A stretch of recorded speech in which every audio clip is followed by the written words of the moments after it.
मंडळी, गेल्या काही वर्षांपासून अहिल्यानगर जिल्ह्यातील अनेकांनी दुधाचा चहा घेणं बंद केलंय. काळा चहा किंवा ग्रीन टी घेताना अनेक जण दिसतात. अर्थातच त्यांनी दुधापासून तयार होणारे अनेक पदार्थही बंद केलेत. असं का? कारण त्यांना आपल्याकडच्या दुधात भेसळ होत असल्याचा संशय आहे. त्यामुळे आपल्या आरोग्याला धोका होऊ नये म्हणून ते काळजी घेतात. गंमत म्हणजे यात अनेक सरकारी अधिकारीही आहेत. खरं तर त्यांनी दुधात होणारी ही भेसळ रोखली पाहिजे. आपल्या परीनं प्रयत्न करत सर्वांचे आरोग्य सुरक्षित केलं पाहिजे. मात्र तसं होताना दिसत नाहीये. याचं कारण काय? का थांबवता येत नाही ही भेसळ? एवढा कसला गुंता झाला यात? वर्षानुवर्षे कारवाईच्या बातम्या येतात, तेव्हाच भेसळ सुरू असल्याचं सामान्यांना कळतं. अलीकडं जामखेड तालुक्यात भेसळ करताना 3घांना पकडण्यात आलं. दुधात फॅट वाढवण्यासाठी चक्क पॅराफिन तेलाची भेसळ केली जात होती. हे तेल आरोग्यास घातक आहे. हे भेसळखोर पक्के व्यावसायिक आहेत असंच म्हणावं लागेल. राहुरीतील हे दोघे आरोपी भेसळीचं द्रावण तयार करून दूध डेअरी चालकांना विकत असल्याचं दिसून येतं. पोलीस आणि अन्न व औषध प्रशासनाच्या पथकानं ही कारवाई केली तेव्हा ते एका ठिकाणी पकडले गेले. निर्लज्जपणा एवढा की त्यांनी हे द्रावण आणि त्याची दुधात भेसळ कशी करतो त्याचंही प्रात्यक्षिक अधिकाऱ्यांना करून दाखवलं. अनेक दिवसानंतर दूध भेसळीची कारवाई झाली आणि पुन्हा एकदा या विषयावर चर्चा सुरू झाली. हा काळा धंदा नेमका कसा चालतो ते आज आपण जाणून घेऊयात.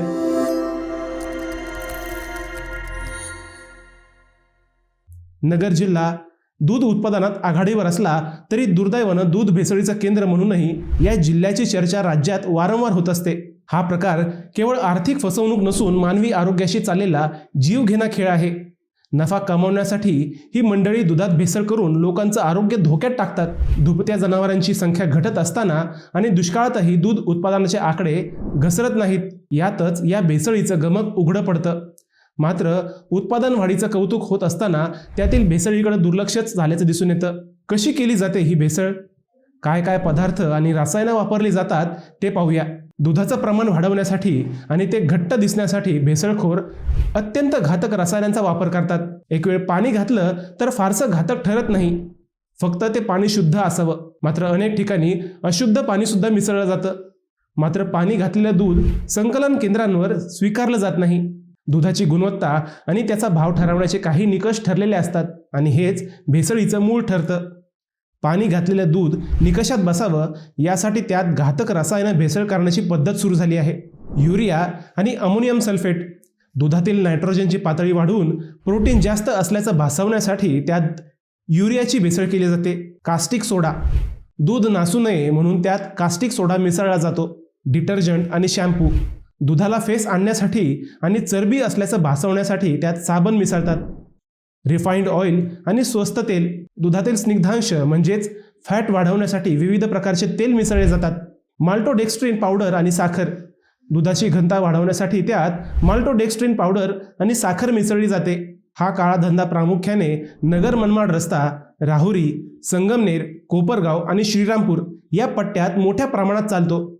दक्षिण भागात आणि बीड जिल्ह्यालगतच्या भागातही भेसळीची केंद्रे आहेत असे आत्तापर्यंतच्या कारवाईवरून दिसून येतं. महामार्गालगतचे धाबे, दूध संकलन केंद्राच्या आडबाजूच्या जागा आणि काही खाजगी शीतकरण केंद्रांवर हा काळा धंदा खुलेआम चालतो. अनेकदा स्वतः शेतकरी भेसळ करत नाहीत. बरेच शेतकरी प्रामाणिकपणे दूध विकतात. मात्र संकलन केंद्रानंतरच्या टप्प्यात त्यात भेसळ होण्याचेही प्रकार दिसून येतात. यात दूध उत्पादक शेतकरी हकनाक बदनाम होतो. अनेक दूध संस्था जास्त नफा कमावण्यासाठी मोठ्या प्रमाणावर भेसळ करतात. असं भेसळयुक्त दूध पिणं म्हणजे शरीरात हळूहळू विष घेण्यासारखं आहे. याचे काय दुष्परिणाम होतात ते आपण जाणून घेऊ. यकृत आणि मूत्रपिंड म्हणजेच किडनी. युरिया आणि कास्टिक सोड्यामुळे किडनी निकामी होण्याचा धोका असतो. पोटाचे विकार, डिटर्जंटमुळे आतड्यांना सूज येणे आणि पचनसंस्था बिघडते. कर्करोग म्हणजे कॅन्सर. दीर्घकाळ रसायनयुक्त दूध घेतल्याने कर्करोगाचा धोका वाढतो. लहान मुलांवर परिणाम, मुलांच्या शारीरिक आणि मानसिक वाढीवर याचे गंभीर परिणाम होतात. हे सगळं सुरू असताना केवळ चर्चाच होते का? कारवाई होते की नाही असा प्रश्न पडणं साहजिक आहे. अशा प्रकारांवर कारवाई करण्याचा अधिकार आणि जबाबदारीही अन्न व औषध प्रशासनावर असते. मात्र मनुष्यबळ कमी असल्याची त्यांची नेहमीची ओरड असते. त्यामुळे कारवाईकडे सोयीस्कर दुर्लक्ष होतं.